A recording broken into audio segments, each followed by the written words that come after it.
reading upon this passage in the Gospel of Matthew initially made me perplexed and somehow think, bakit ganun? Parang naman napakahigpit naman yata. Hindi naman talaga original na kasama sa inimbitahan yun eh. And yet, why is it that the king was so demanding? Hindi ba unfair? Hindi naman siya yung part ng original list.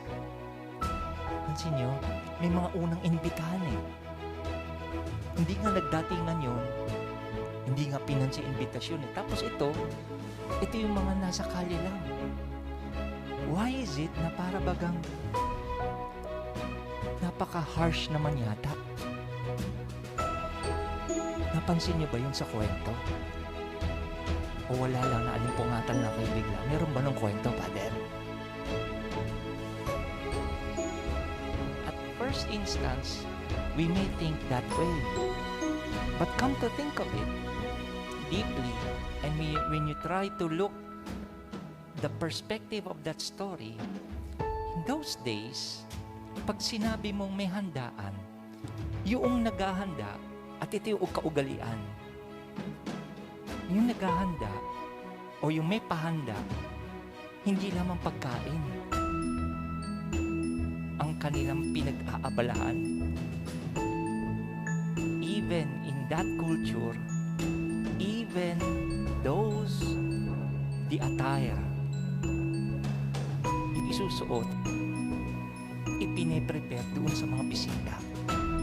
Sa mga tuwid, kapag inimbitahan ka, wala kang gagawin kundi pumunta ka lang.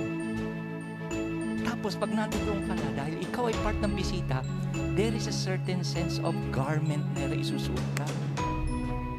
Yun ay inihanda na nung nag-imbita sa'yo. The only thing na gagawin mo lang ay susut mo lang yun. Yun lang. Which is why, nakita ninyo, when the king confronted that guest, he was reduced to silence. Wala kang narinig na ipapaliwanag pa. Wala na ibang palusot. Unlike ngayon, huli na, lulusot pa, Tayo, di ba? Pagka may mga sitwasyon tayo na guilty ka na, magrarason ka pa. Instead of putting yung accepting that it is really your fault, our tendency is to put blame on others. Pansin nyo? Yun yung kultura natin ngayon. Pangit na nagiging kultura, Ikaw na yung mali, ikaw pa yung galit. Ikaw na yung nagkamali, ikaw na yung pinuntuhan, ikaw pa yung maghahanap ng butas sa iba. But you see, this guest, he knew. Yes, the thing is that he's already there. Perhaps siguro sabi niya, parang ayoko niya, baduy naman sa akin niya, ayoko suot siya. But you see, it's essential because it's a wedding feast. Hence, the wedding garment. Hindi na ikaw bibili. Isusuot mo na lang. And this, sisters and brothers, gives us an idea of how lavish really is, how gracious indeed our God is. Inihanda na ang lahat ng Panginoon. Susunod na lang tayo. The grace is already there. The food, everything. The thing is, are we willing to follow God's direction, God's directive in our life? Inilatag na kung paano tayo dapat mabuhay sa mundong ito. The examples have been already given to us, like the saints that we are celebrating today.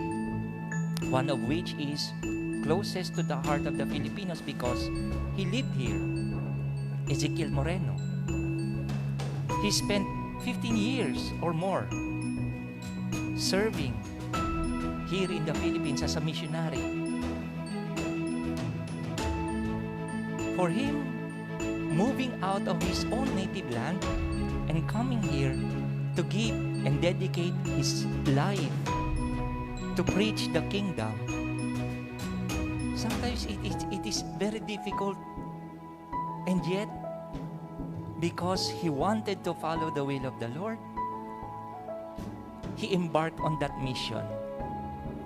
And same thing with us. The Lord sometimes asks something of us to leave behind. Our pride, our selfishness, our ego. Minsan kapag hindi natin na-overgrown yun, pagka hindi natin napagtagumpayanan yun, we'll be reduced to something like we're living in our own small cell. Na tayo lang. It's not really so much about what we really want. Kaya nga yung some response natin, di ba? I come to do your will. Loob mo, Panginoon, hindi akin. And it's a day-to-day struggle, sisters and brothers, mind you. Hindi ganun kadali, pero hindi imposible. Whenever we open our heart and know that this is God calling us to a life worthy of our calling, then we must follow. Kasi kung magandang dasal natin sa panahon ngayon, Lord, liwanagan mo yung aming kaisipan.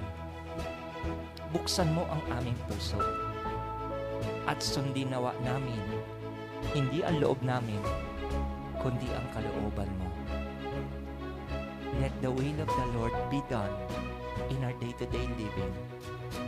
Just follow. Live out the values God has called us to live. Amen.